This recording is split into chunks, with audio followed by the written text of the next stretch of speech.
توانائی دیتی ہے, پورا مضمون باندھا ہے. اعلیٰ حضرت کہتے ہیں بہروپیہ تھا, مداری, روپ بدل بدل کے دکھایا کرتا تھا, بادشاہوں سے انعام لیتا تھا.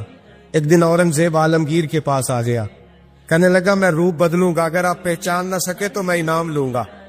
آپ نے فرمایا میں کوئی ایسے ویسا بادشاہ نہیں. کہا مجھے دھوکہ دینا مشکل ہے. کہا نہیں میں روپ بدلوں گا. حضرت اورنگزیب عالمگیر بڑے نیک بادشاہ گزرے, بڑے پرہیزگار. وہ بہروپیہ کہنے لگا میں روپ بدلوں گا, آپ نہیں پہچان سکیں گے. فرمایا چل جتنا تیرے اندر زور ہے لگا لے. حضرت نے اعلان کیا کہ میں نے فوجی بھرتی کر دے, 2 ماہ کے بعد ٹیسٹ ہوگا. وہ 2 مہینے دوڑتا رہا, رنگ روپ بناتا رہا. آیا ٹیسٹ دینے, 2-3 سپاہیوں کا امتحان لیا. اس کی باری آئی تو 10 روپے دیے. کہنے لگے تیرے آنے جانے کا کرایہ میں نے تجھے پہچان لیا ہے.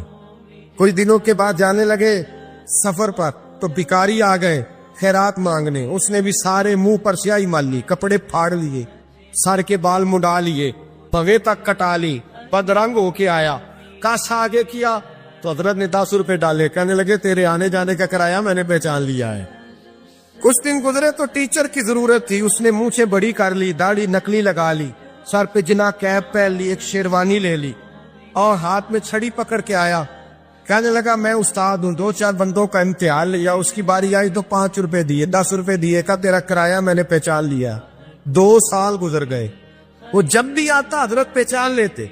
ایک دن سفر پہ جا رہے تھے, بہت بڑا لشکر تھا, جہاد کرنے جا رہے تھے اورنگزیب عالمگیر.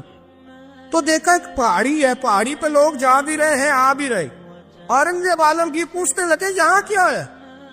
کہنے لگے بابا جی بیٹھے ہیں دعا کرتے ہیں, اللہ کے نیک بندے ہیں. اورنگزیب کہنے لگے یار پرانے لوگ سارے ہی اللہ والوں کو مانتے, یہ بھی مصیبت آئی ہے جتنی نہیں آئی ہے, سارے لوگ ہی مانتے. کہنے لگے ذرا میں دعا نہ کرا لوں, بچے کام جا رہا ہوں. اورنگزیب بادشاہ تھے, بادشاہ لوگ نازک مزاج ہوتے ہیں. گھوڑے سے اترے, بڑی مشکل سے پہاڑی پہ چڑھے, اوپر گئے تو لائن لگی ہے. بابا جی غار میں بیٹھے. کہنے لگے میں نے ملنا, میں اورنگزیب ہوں. انہوں نے کہا ہمارا بابا اس طرح کا پیر نہیں کہ امیر آئے تو رنگ اور ہو, غریب آئے تو اور ہو. یہاں اگر ملنا ہے تو لائن میں لگ جاؤ, سب ایک جیسے. اب لائن میں کھڑے ہو گئے, 50 آدمی آگے تھے. کہتے ہیں 51واں نمبر تھا. تھک گیا دھوپ میں کھڑا کھڑا. جب میں پہنچا غار کے دہانے تو میں نے بابا جی کے چہرے پہ نظر ڈالی تو بڑا نورانی چہرہ, بڑی خوبصورت لب و لہجہ. میں نے کہا میرے جیسا آدمی بھی پگڑی باندھ لے تو اچھا لگنے لگ جاتا ہے, بڑا خوبصورت انداز. کہتے ہیں میں ان کے پاس اتحیات کی حالت میں بیٹھ گیا. میں نے کہا حضور میں جا رہا ہوں جہاد کرنے, دعا کرنا. بزرگوں نے ہاتھ اٹھائے, اللہ اس کی مدد فرما, دین کو غلبہ عطا فرما, اس سے دین کا سچا پکا سپاہی بنا. پھر تھپکی دی, 2-4 نصیحتیں نکال ڈالی. دیکھنا ظلم نہ کرنا, زیادتی نہ کرنا, جب تو جیت کر نہ کرنا, غرور نہ کرنا. نصیحتیں بھی کر دی. کہتے ہیں اب جب میں اٹھا تو 2-4 دینار بطور نذرانہ مسلح کے نیچے رکھے, اور الٹے قدم جب میں غار سے اترا انہوں نے رومال جاڑا اور اٹھ کے کھڑے ہو گئے. کہنے لگے آج نہیں تو نے پہچانا, آج نہیں تو نے پہچانا, میرا انعام بنتا ہے, آج نہیں پہچانا, لا پیسے. اورنگزیب کہنے لگا یار تو نے حد کر دی, کہاں چڑھا کہاں کھڑا رہا, دھوپ میں تھک گیا, کمال کر دی بھائی تو نے. پتا تو کیا لے گا, اب تو جلدی بتا, وہ کتنے لوگ پیچھے دھوپ میں کھڑے ہیں, لشکر سارا کھڑا ہے, کیا لے گا. اس نے کہا سب سے قیمتی ہیرے وہ ہے جو تیرے سر کے تاج میں لگے ہوئے, مجھے تیرا تاج چاہیے.